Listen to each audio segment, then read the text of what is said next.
देखिए, आदमी में दम होना चाहिए। अगर कुछ करना है तो आदमी में दम होना चाहिए। वो अमेरिका का राष्ट्रपति है, उसने 50 बार हिंदुस्तान के प्रधानमंत्री का अपमान किया है। 50 बार 50 बार उसने कहा है कि नरेंद्र मोदी को मैंने एक फोन कॉल मारा और उससे कहा कि ऑपरेशन सिंदूर बंद करो, और 2 दिन के अंदर नरेंद्र मोदी ने सर झुकाकर ऑपरेशन सिंदूर बंद कर दिया। यह अमेरिका के राष्ट्रपति बोल रहा है। अमेरिका के राष्ट्रपति ने बोला है कि 7 हवाई जहाज गिरे हैं, और नरेंद्र मोदी में इतना दम नहीं है, इतना दम नहीं है कि वो एक बार बोल दे कि अमेरिका का राष्ट्रपति झूठ बोल रहा है। इतना दम नहीं है उसमें, और छुप रहा है। उसको अमेरिका जाना था, अमेरिका में डोनाल्ड ट्रंप से मिलना था, मगर डर गए हैं, वो जा नहीं रहे वहां, और इधर वोट चोरी कर रहे हैं 24 घंटा। वोट चोरी क्यों करते हैं? महाराष्ट्र में वोट चोरी क्यों की? हरियाणा में वोट चोरी क्यों की? क्योंकि वो आपकी आवाज से डरते हैं। बिहार की जनता, हरियाणा की जनता, महाराष्ट्र की जनता की आवाज से डरते हैं। यह सच्चाई है। आप देखिए, 1971 के युद्ध में, आप याद रखिए जो यहां पे बुजुर्ग लोग हैं, 1971 में बांग्लादेश लड़ाई में अमेरिका ने अपना एयरक्राफ्ट कैरियर भेजा। 7th फ्लीट थी उनकी, उन्होंने अपनी नेवी भेजी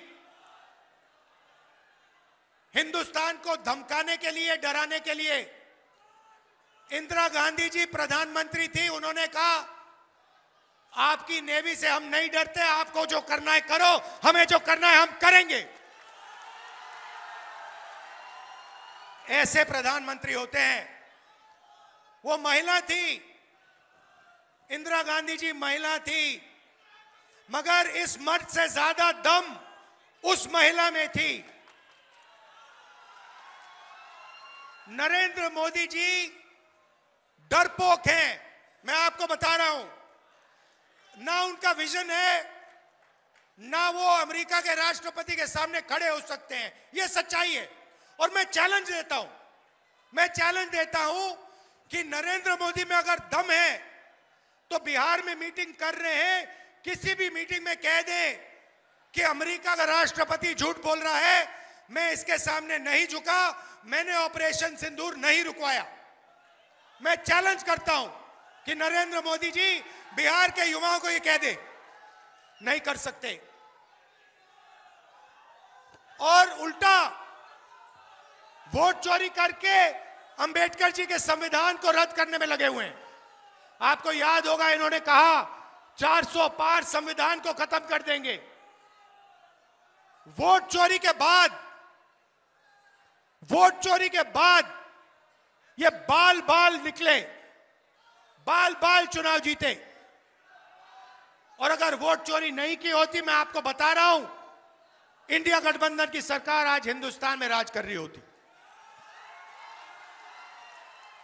भाई और बहनों, यह संविधान आपका है, यह कोई नई किताब नहीं है।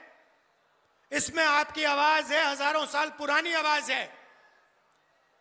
इसमें हिंदुस्तान के जो महापुरुष हैं, अंबेडकर जी, गांधी जी, बुद्ध भगवान, नारायण गुरु, फूले जी, इनकी आवाज है।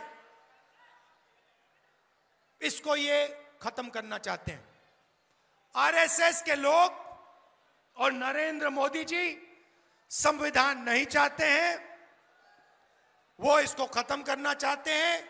हिंदुस्तान की सारी संस्थाएं जो हैं वो आपसे छीनना चाहते हैं, और वो वही समय लाना चाहते हैं जो पहले था, आजादी से पहले, जो जहां कोई इलेक्शन नहीं होते थे, राजा महाराजा निर्णय लेते थे, जो करना चाहते थे करते थे, उनको किसी की जमीन अच्छी लगी तो जमीन ले ली। वैसा हिंदुस्तान चाहते हैं। ये सारा का सारा ढांचा जो है, चाहे लोकतंत्र हो, चाहे अस्पताल हो, चाहे यूनिवर्सिटीज कॉलेजेस हो, ये इस संविधान की देन है। इसके बिना ये कुछ नहीं होता। इसके बिना ये हो ही नहीं सकता था। और ये अब अंबेडकर जी के संविधान को खत्म करने में लगे हैं। और बिहार की जनता को साफ कह देना चाहिए कि इस संविधान को हम नहीं छूने देंगे।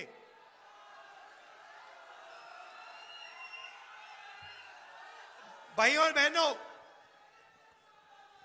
मैं चाहता हूं और मैं आपको कह रहा हूं, यहां गठबंधन की सरकार बनेगी और जो नालंदा में पहले शिक्षा का सिस्टम था, जो पूरी दुनिया में मशहूर था, मैं आपको गारंटी दे रहा हूं, बिहार की सरकार तो करेगी करेगी, मगर जिस दिन इंडिया गठबंधन की सरकार हिंदुस्तान में बनेगी, उस दिन मैं आपको कह रहा हूं, गारंटी करके, मैं गारंटी करके कह रहा हूं, दुनिया की सबसे बेहतर यूनिवर्सिटी यहां इस शहर में बनेगी।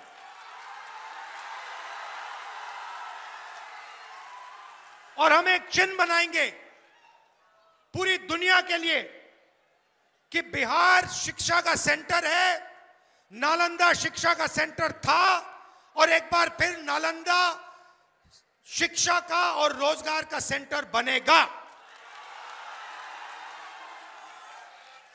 गठबंधन इस काम को पूरा करने की कोशिश करेगा बिहार में, और जब दिल्ली में सरकार बनेगी, पूरा का पूरा दम लगाकर हम यहां पे दुनिया की सबसे बेहतर यूनिवर्सिटी, बिहार को मैसेज देने के लिए, दुनिया को मैसेज देने के लिए, हिंदुस्तान के बाकी प्रदेशों को मैसेज देने के लिए कि बिहारी मजदूर नहीं है, बिहार शिक्षा का सेंटर है, रोजगार का सेंटर है। कुछ दिन पहले मैं आपके स्टूडेंट से मिला, दिल्ली में पढ़ाई करते हैं।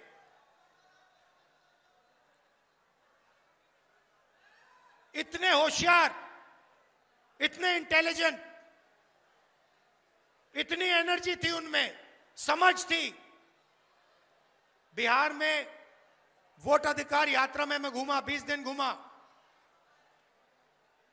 आप राजनीति को अगर दूसरे प्रदेशों को 5-10 मिनट लगते हैं, आपको सेकंड लगते हैं बात समझने में।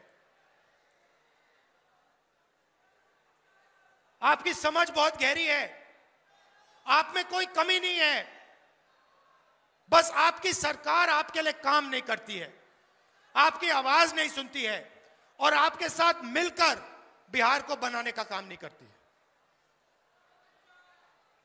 गठबंधन की सरकार बनेगी और मैं आपको एक और गारंटी देता हूं, जो गठबंधन दे रहा है, महागठबंधन की गारंटी है कि जो सरकार बनेगी बिहार में,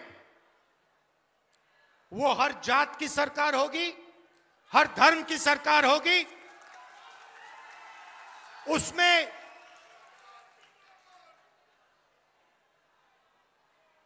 अति पिछड़ा,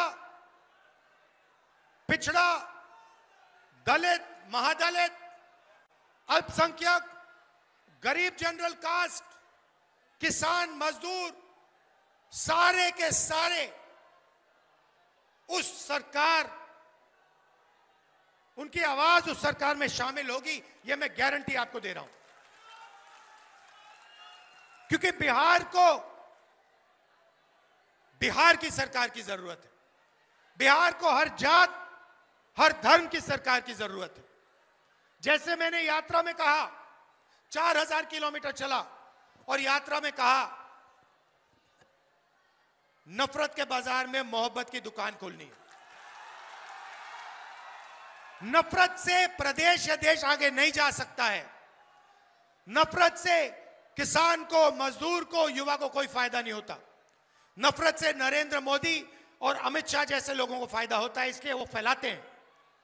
मगर बिहार की जनता को नफरत से फायदा नहीं होता, मोहब्बत से फायदा होता है, भाईचारे से फायदा होता है। वैसी सरकार हम चलाएंगे। आप सब दूर दूर से आए, दिल से मैं आपका धन्यवाद करता हूं। और एक बात फिर कहना चाहता हूं कि संविधान की रक्षा करनी है। ये जो वोट चोरी करने की कोशिश कर रहे हैं, बिहार के हर युवा को ये वोट चोरी रोकनी चाहिए। पोलिंग बूथ पे आप ध्यान से रहिए, इलेक्शन डे पे आप ध्यान से रहिए, क्योंकि ये वोट चोर हैं। बीजेपी के लोग, आरएसएस के लोग संविधान को नहीं मानते हैं। ये वोट चोरी करने की कोशिश करेंगे। जैसे इन्हें हरियाणा में, महाराष्ट्र में वोट चोरी की, यहां भी ये वोट चोरी करने की कोशिश करेंगे। आपको और हमको ये रोकना है। धन्यवाद। जय हिंद। नमस्कार।